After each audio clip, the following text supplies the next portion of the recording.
Hi అండి. అందరికీ నమస్కారం. ఈరోజు మరొక కొత్త ఇంట్రెస్టింగ్ స్టోరీతో వచ్చేసానండి. మనసుకి ధైర్యం ఇచ్చే కదా. అదేనండి, విషం తాగిన దేవుడు నీలకంఠుడి కథ. పూర్వం దేవతలు, రాక్షసులు అమృతం కోసం పాలసముద్రం చిలికారు. మందర పర్వతం కవ్వం, వాసుకి పాము తాడు. చిలికే కొద్దీ సముద్రంలో నుంచి మంచి వస్తువులు బయటకు వచ్చాయి. కామధేనువు, కల్పవృక్షం, లక్ష్మీదేవి, చంద్రుడు. కానీ ఒక్కసారిగా హాలాహలం అనే కారు నల్లటి విషం పైకి వచ్చింది. ఆ విషం ఎంత వేడిగా ఉందంటే ముల్లోకాలు కాలిపోతున్నాయి. దేవతలు పారిపోయారు. రాక్షసులు కూడా వణికిపోయారు.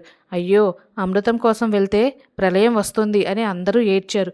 ఎవరూ ముందుకు రాలేదు. అప్పుడు కైలాసంలో శివుడు లేచాడు. పార్వతీదేవి భయపడింది. స్వామి, వద్దు, అది ప్రాణం తీసే విషం. శివుడు నవ్వాడు. అమ్మా, నేను తాగకపోతే ఈ లోకం బతకదు. నేను పోయినా పర్లేదు, లోకం బతకాలి అని అన్నాడు. శివుడు ఒక్క అడుగులో వచ్చి ఆ హాలాహలమంతా గుటకలో మింగేశాడు. విషం గొంతు దాకా వచ్చింది. కడుపులోకి పోతే లోకాలన్నీ కాలిపోతాయి. అందుకే పార్వతీదేవి పరిగెత్తుకు వచ్చి శివుడి కంఠం గట్టిగా నొక్కి పట్టుకుంది.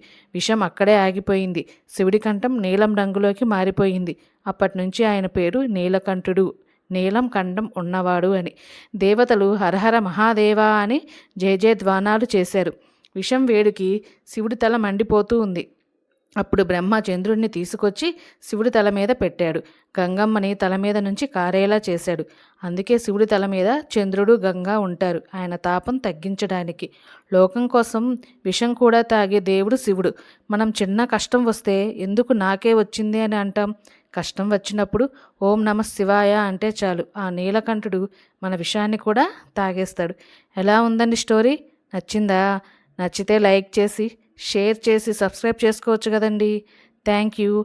రేపు మరి ఇంకొక స్టోరీతో మళ్ళీ కలుద్దాం. బాయ్ అండి.